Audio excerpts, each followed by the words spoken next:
Mga kaibigan, isang magandang gabi ho sa ating lahat. Once again, no? Just we are here to discuss all the things that we have done in our preparations of our discussions, mga kaibigan, this coming Saturday. Mga kaibigan, we prepared here an slideshow, which is our PowerPoint, mga kaibigan, in order to understand what was the God created us, mga kaibigan, and also the 28 fundamental beliefs of the SDE Church, mga kaibigan, in behalf of the SDE as to the world, mga kaibigan, especially our in the conference, no? From the conference down to local churches, and also here in Tagum City SDE Central or Tagum Central SDE Church, in behalf of the SDE Church Tagum Central, in the name of the church pastor GBB Ponay, and also our church elder president, no other than our honorable judge Jimmy Bustilio Boco, presiding judge of the Family Court RTC 11 Davao del Norte. Mga kaibigan niya, good evening. I just to prepare this, mga kaibigan, to be preparable in the NMETS discussions this coming July 18, Saturday, mga kaibigan, in the BGMP, to be with us, mga kaibigan, because I was before for almost three Saturday, mga kaibigan, to be present on that particular prison facilities here located in Tagum City, Davao del Norte, mga kaibigan. So that's I would like to expand these discussions, mga kaibigan, to understand what is the 28 fundamental beliefs of the SDE Church, mga kaibigan, here in one of our discussions, the first 5, mga kaibigan, because 28 fundamental beliefs will be inserted in different topics that we need to be discussed on that particular matter, mga kaibigan, as the SDE Church believed of this 28 fundamental beliefs on the SDE, which is the Seventh-day Adventist member, because I was on the particular BGMP, mga kaibigan, in order to strengthen our inmates, especially because inmates is one of the most very to boosting their heart, mga kaibigan, as to go on that particular facilities, mga kaibigan. Just we are here in number 6 because previously we are done to discuss the first 5 among all the 28 fundamental beliefs of the SDE Church, mga kaibigan. The number 6 is the creations, that the creations, mga kaibigan, is God created the universe and created the earth in 6 days, mga kaibigan, and rested it into the 7th day. So, mga kaibigan, the key verse that we have here is Genesis chapter 1 verse 1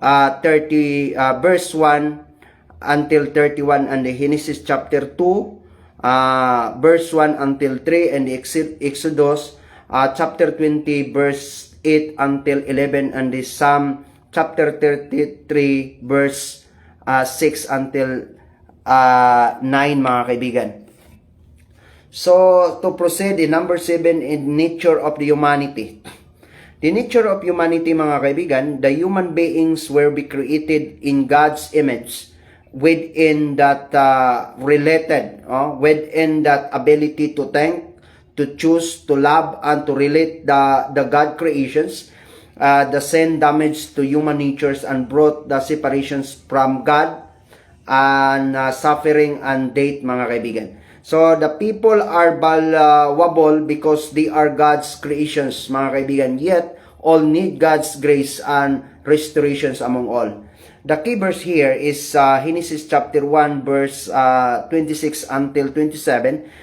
Psalm chapter 8 verse 3 until 6, and Romans chapter 3 verse 23, and Romans chapter 6 verse 23 also, mga kaibigan.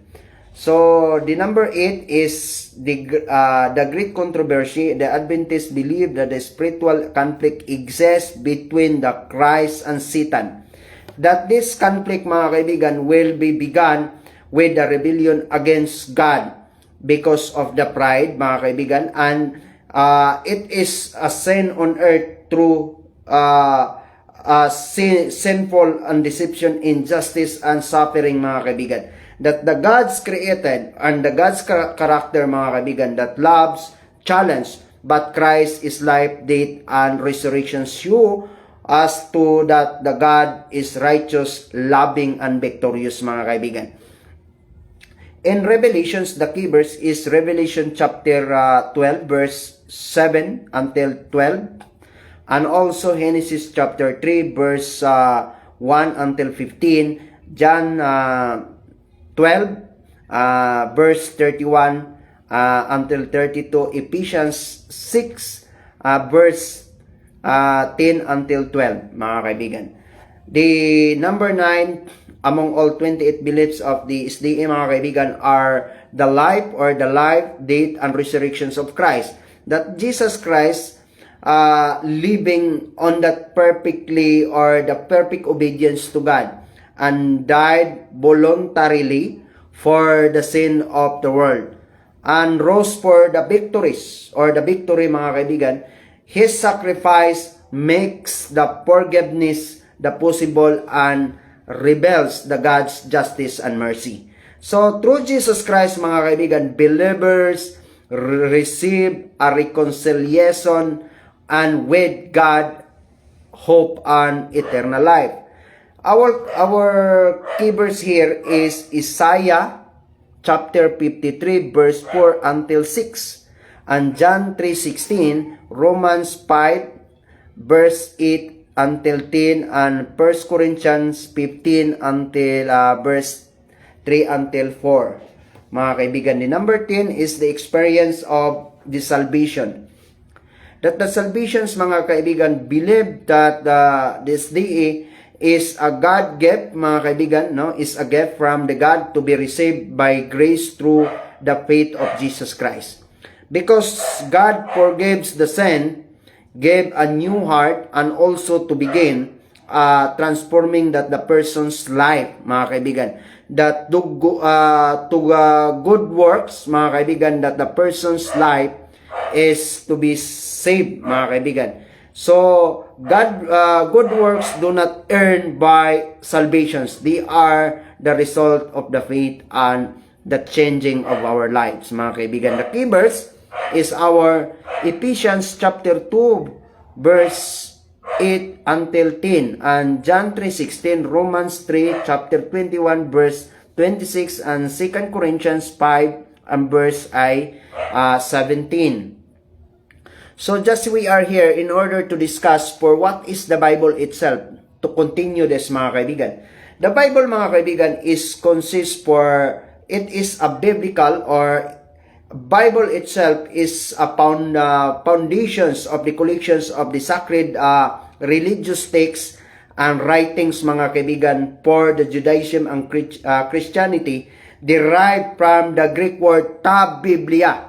Ta Biblia, mga kaibigan, to be translated on the English, mga kaibigan, that is called the books. So the books, it contains to diverse a library of writings including the historical, Pentateuch, poetry, prophecy, and the letters writing over 1,000 years ago.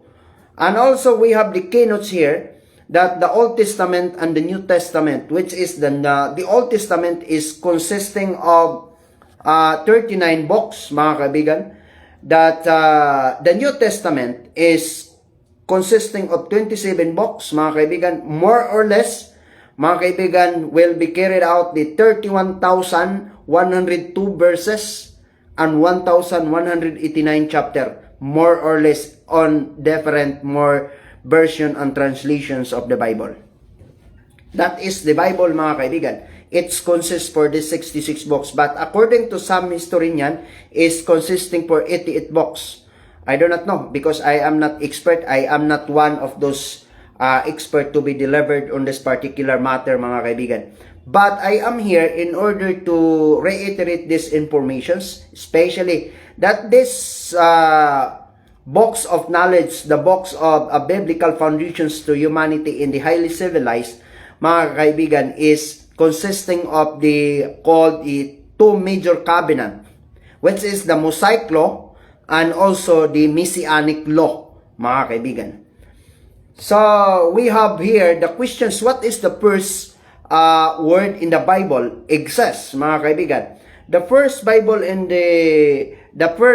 the Bible, mga kaibigan, it's called Bereshit or Bereshit, mga kaibigan. It is called the Hebrew.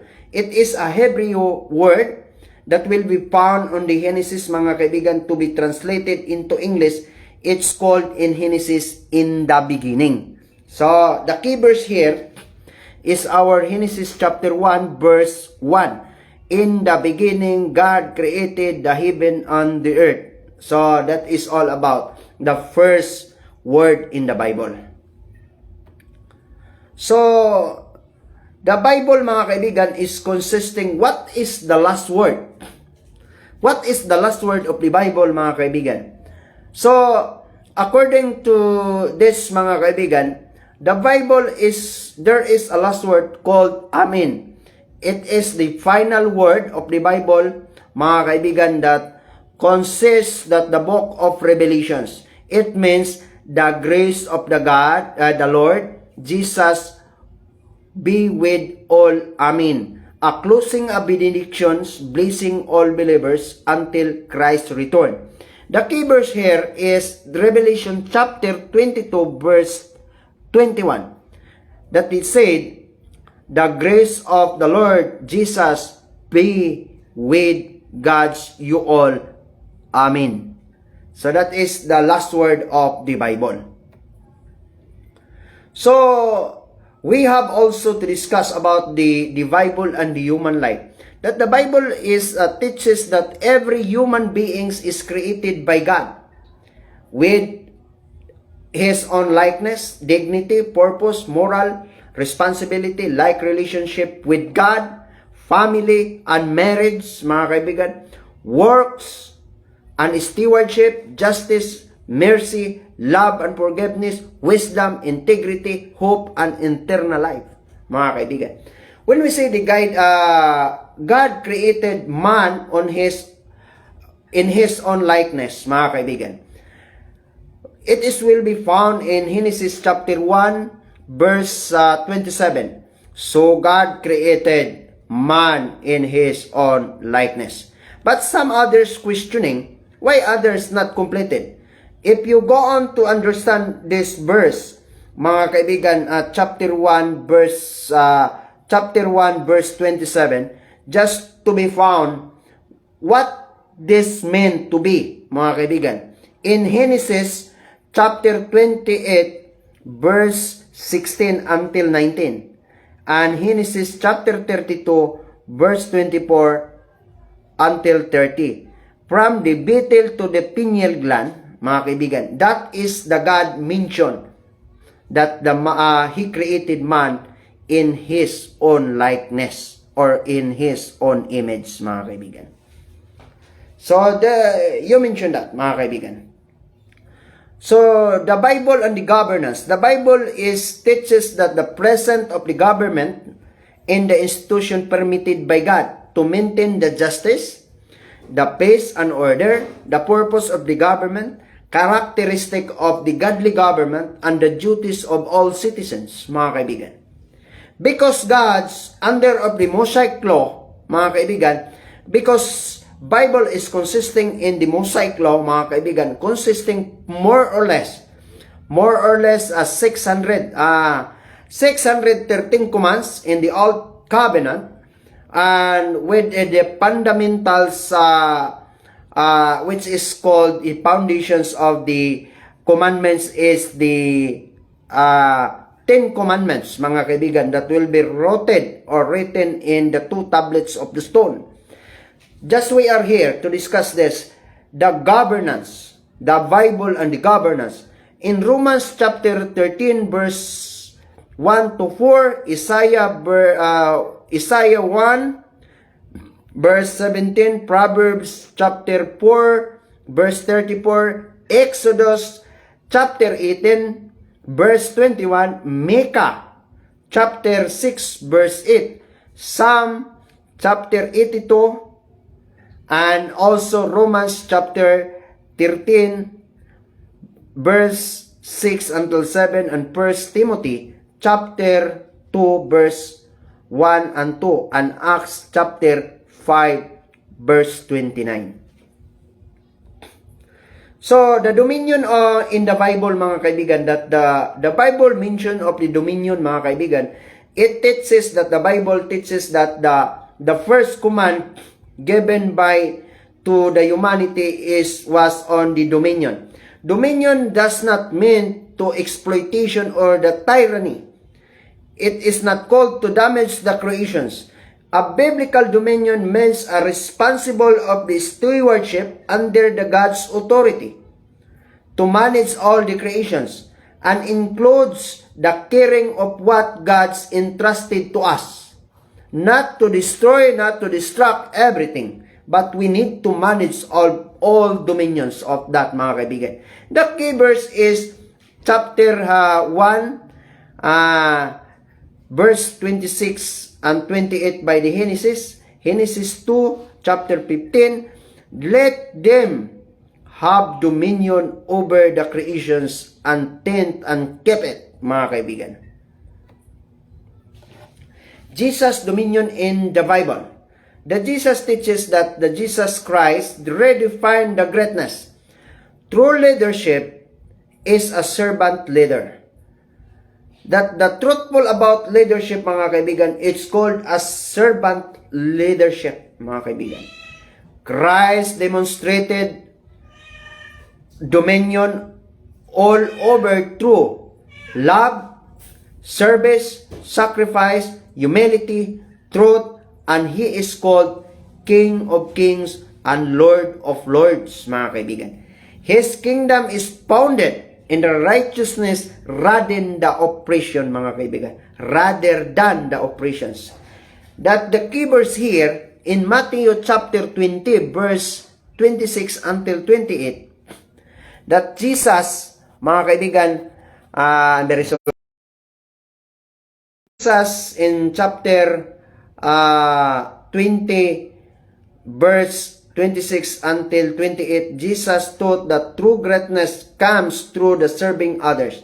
He came not to be served, but to serve and gives His life as a ransom of many.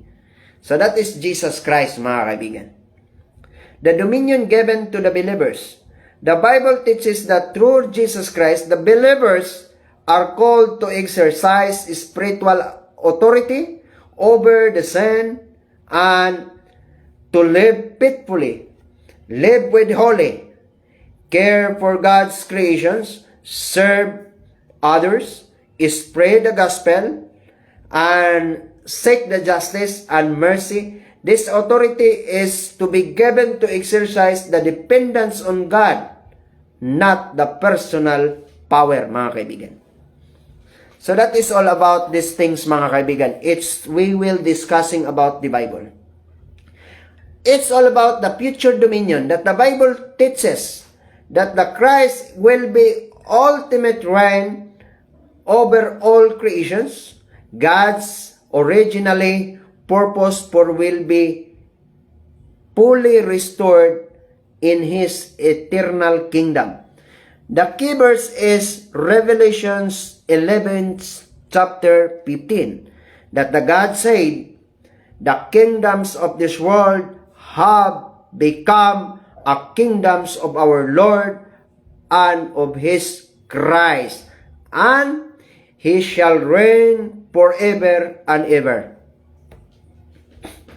So the Bible teaches that humanity is created in God's image with dignity, purpose, and responsibility.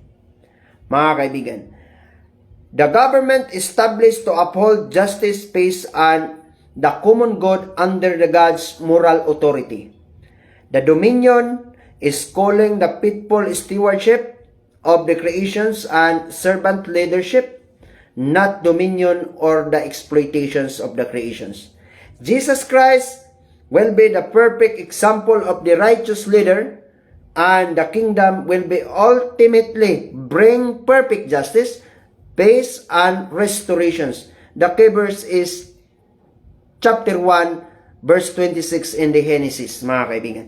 That the God said, let us make man in our image, according to our likeness. Let them dominion over the face of the sea, over the bird of the air, and over the cattle, over all the earth, and every creeping things that creeps on the earth, mga kaibigan.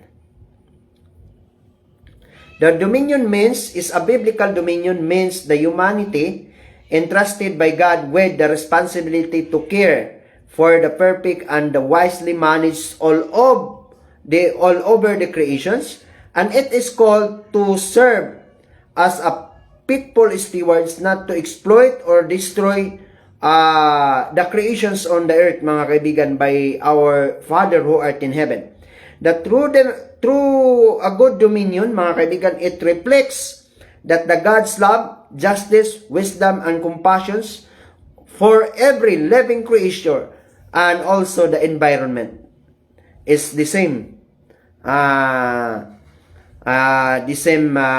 Keyverse, mga kaibigan.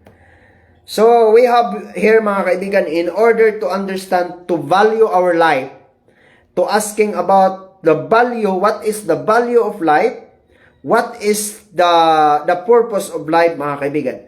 Just to visit here, the 4 places on earth, mga kaibigan, that you can familiarize and to internalize what was the very important about life and what is the most valuable about life, mga kaibigan. Just here, Psalm chapter 90 verse 12, mga kaibigan, teaches to the numbers of our days, mga kaibigan, that we may apply our heart unto the wisdom. Because the biblical wisdom is the fundamental foundations of the humanity on earth, mga kaibigan. In the highly civilized, the 4 places here, in order to be recognized, in order to understand what is the most very valuable, or what is the purpose of life, and what is the value of our life, mga kaibigan. Why God created life. And some people are asking about this. So that's why, mga kaibigan, we need to discuss. Just to visit first in the hospital, that they called the health is precious. Many wealthy people in hospital would give everything for more time to believe, mga kaibigan. But money cannot always heal a failing body. Meanwhile, some poor people may have a little money but are blessed with a good health, mga kaibigan. The God remind us, mga kaibigan, that the good heart and the good health are the most valuable than wealth, mga kaibigan. We should to work hard and earn honestly, but also value our life, care our bodies, and live faithfully before God, mga kaibigan.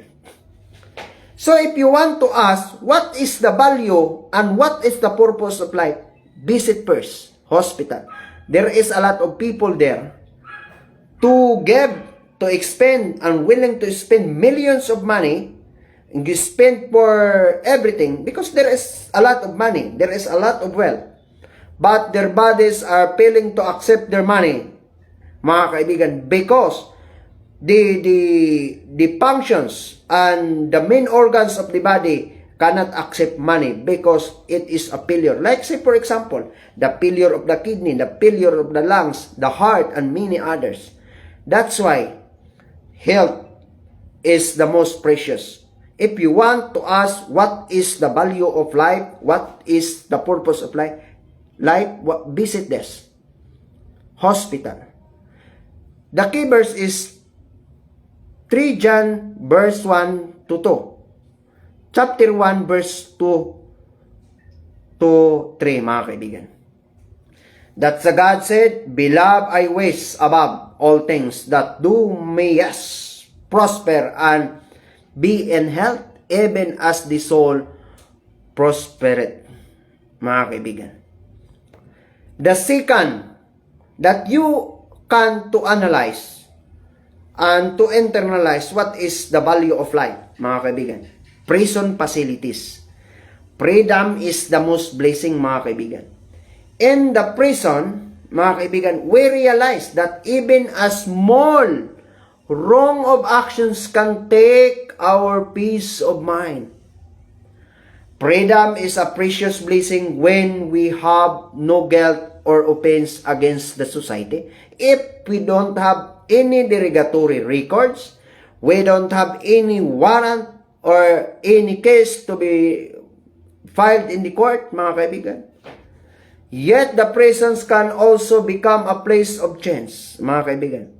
Some biblical texts, mga kaibigan, the prisons is one of the becomes to a place of changing life, mga kaibigan, where a person reflects deeply and repent sincerely and allows God to transform their heart completely, mga kaibigan. The key verse is Galatians chapter 5 verse 1. To stand fast therefore in the liberty there wherewith Christ hath made us free, mga kaibigan. So that's why, if you want to ask, what is the value of life? What was the purpose of life, or what is the purpose of life? Try to visit hospital, and the second is prison facilities. So, here, prison is not merely a place of confinement, but a place of reflection and transformations and the hope, mga kaibigan. So, we need to understand this prison because there is a lot of people, mga kaibigan. Why God choosing the most very dangerous man to spreading their gospels, to spread their words, because there is a lot of people right now, a good people, are busy in their works. So that's why God find the people inside of the prison facilities sometimes, mga kaibigan. Because some of the good people, or a lot of the good people right now around the world, was so busy in their work, was so busy in the business, and many others. So that's why there is no fine that the gods will be fined one of the most very important people from the prison facilities. One more example. There is a lot of people to spreading the gospel of the Lord because they are to be called by God, mga kaibigan, to carry out the gospel, to carry out what is the important of the teaching of the Bible, what is the important of the words of God in order to spread, in order to preach the people, especially those bad people inside of the prison. So that's why, because there is a lot of people right now who is a good people, who is not a bad people, but they are busy in their business, in their works, and many others. So, the Bible teaches that, mga kaibigan, in order to attain, in order to assure, we need to give a little bit of time to read the Bible, to read the books of the Lord, to read the books of knowledge, mga kaibigan, and to satisfy ourselves to pray and ask by God and putting God above all, mga kaibigan. Third, here, mga kaibigan, in order, what is prison? That the prison word, mga kaibigan, does not as simplified refers to the correctional facilities only, mga kaibigan. It is a place filled with the story, emotions, and the voice of profounding meaning, mga kaibigan. There is a lot of the voices inside of these prison facilities. God help me to out these four places. I would like to carry it out to spread your gospel. The stories of emotions, the emotions, the profounding meaning, many others, mga kaibigan. So, mga kaibigan, what is the voices of the change and the voices of the hope inside of the prison facilities? It recognizing the one's mistake, correcting from wrong path, mga kaibigan, that we are really to accept, to begin the new life, believing for the better future, rising above the past mistake, and embracing a second chance, mga kaibigan. That is the voices inside of the prison facilities that we cannot judge for the sum of the people inside of this, mga kaibigan. So that's why we need to help to strengthen their beliefs, to strengthen their heart to be changed and transformed, mga kaibigan, through this activity, through this religious activity inside of the prison facilities to be facilitated by our religious organizations, religious activities inside to discuss, to preach these words of God towards the inmates.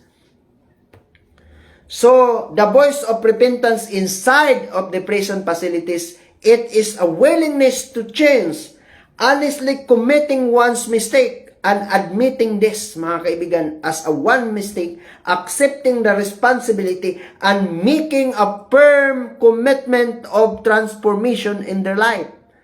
So that is the voice of repentance inside of the prison facilities in order to understand, in order to fulfill, in order to guide these people inside of the prison facilities, which is called the inmates. So the voice of justice are calling inside of these prison facilities to upholding the rule of law, accepting the accountability for his or her wrongdoings, ensuring the fairness and justice for all. So that is one that the voices inside, we have to understand a different voices and calling inside of the prison facilities. And also, mga kaibigan, the voice of freedom inside of the prison facilities that the inmates is calling for this. The freedom is not released from the prison bars, mga kaibigan. If the God provides this voice of freedom will be released through the not only to release from the prison bars, but also a freedom from sin, freedom from wrong path, and freedom begins to a new life and future, mga kaibigan. That is the promise of the God. So that's why what I am told earlier, what I am talking earlier, that the good people is now busy in the work, busy in many others. So that's why, mga kaibigan, after I rendered my duty, mga kaibigan, I prepared to busy always for this, mga kaibigan. The third one, the first is hospital, to find what is the value of life and the purpose of life. First is hospital. Second is our prison facilities that they are discussing. And the third, mga kaibigan, is the cemetery. Cemetery, mga kaibigan, is a life on earth is temporary. It is called a great equalizer. In the cemetery, we say why it is called a great equalizer, mga kaibigan. Rich and poor are gathered in the same place and gathered in the same positions. And all earthly status will be disappeared, mga kaibigan. No one can remain be proud, powerful, boastful, wealthiest, and ranking positions, and the fame will be lose their meaning, mga kaibigan. It reminds us to live humbly, value people, and prepare our heart through Jesus Christ, our Lord, mga kaibigan. There is a lot of people right now that they are to be on that particular matter. The greediness, the lustfulness, the pride, and the sloth, and many others, that they are called the 7 deadliest sin on earth, mga kaibigan. That the pride that comes from the heaven, from the Lucifer, accordingly. Before Satan come to the earth to have a wrath, mga kaibigan. The 7 deadly sin on earth, mga kaibigan, that is a position of the human being right now. The greedy, the pride, the lustfulness, the gluttony, and many others. The sloth, the wrath, mga kaibigan. So that's why cemetery is called a great equalizer. If we want to find the purpose of our life and what is the value of life, just visit here. Just to visit these types, the four places on earth, in order to define a perfect definitions of life, mga kaibigan. A perfect answer of what is the purpose and what is the value about life. Mga kaibigan, just visit here. The four places on earth. Number 4 is the Bible. The Bible is consists and teaches among warnings, corrections for the better life, for the better future.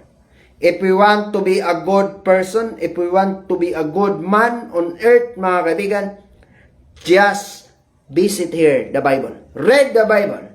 That the Bible warns the people about the importance of the living upright and righteous lives, mga kaibigan. It speaks the truth clearly and does not fear anyone. They are not fair to anyone. In Tagalog, hindi siya nananakot. Because God's message is meant to be guide, to correct the people's living, and save the people. And the God desire everyone to turn away from wrongdoing and choose what is right, mga kaibigan. Choosing what is right is not, it is not a violations the commandments of the law of the God, mga kaibigan. That through His words, mga kaibigan, He teaches us to live honestly, kindness, justice, and humility, and faithfulness, so that they will believe with honor and each day, and honor Him each day, mga kaibigan. And be careful, because there is a lot right now, mga kaibigan. When we are scrolling our Facebook, social media platform, TikTok, and many others, many other, is called the Satan applications. You can see out there, we will build out there, the people, they don't have clothes, which is called a naked. They are all, even there is a husband, either the woman is married, and they are flirting into the social media platform. There is no such things to be one of those victims of this. We are all the victims if we have our social media platform.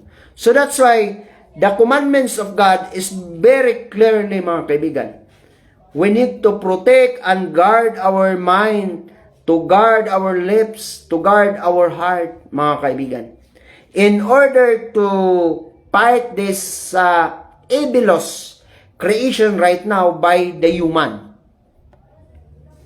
Like they say, for example, the algorithm on the Facebook, you can explain, you can upload for the goodness, mga kaibigan. They do not have abuse.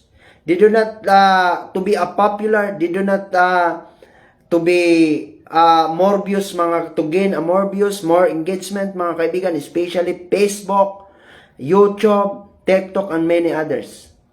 Because pornography, mga kaibigan, is totally the algorithm of the different social media platform.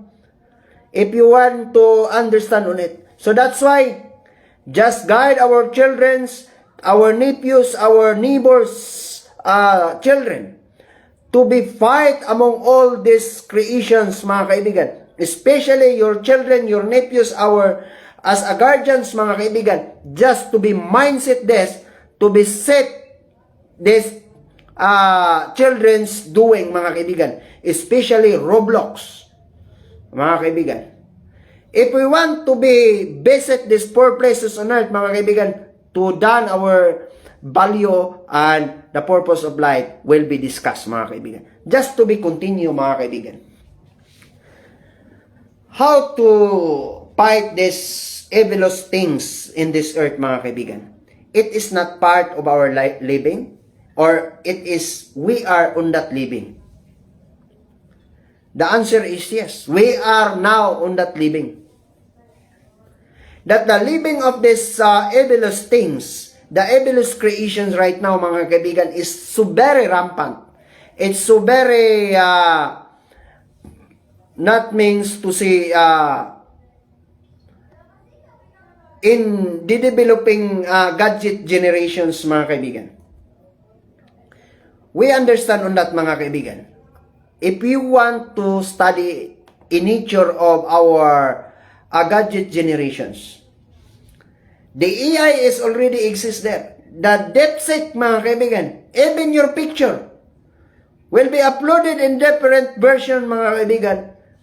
Your video, we will creating videos without a proper consultations or the consent of the owner, mga kaibigan. So that's why, just to protect everything on this world.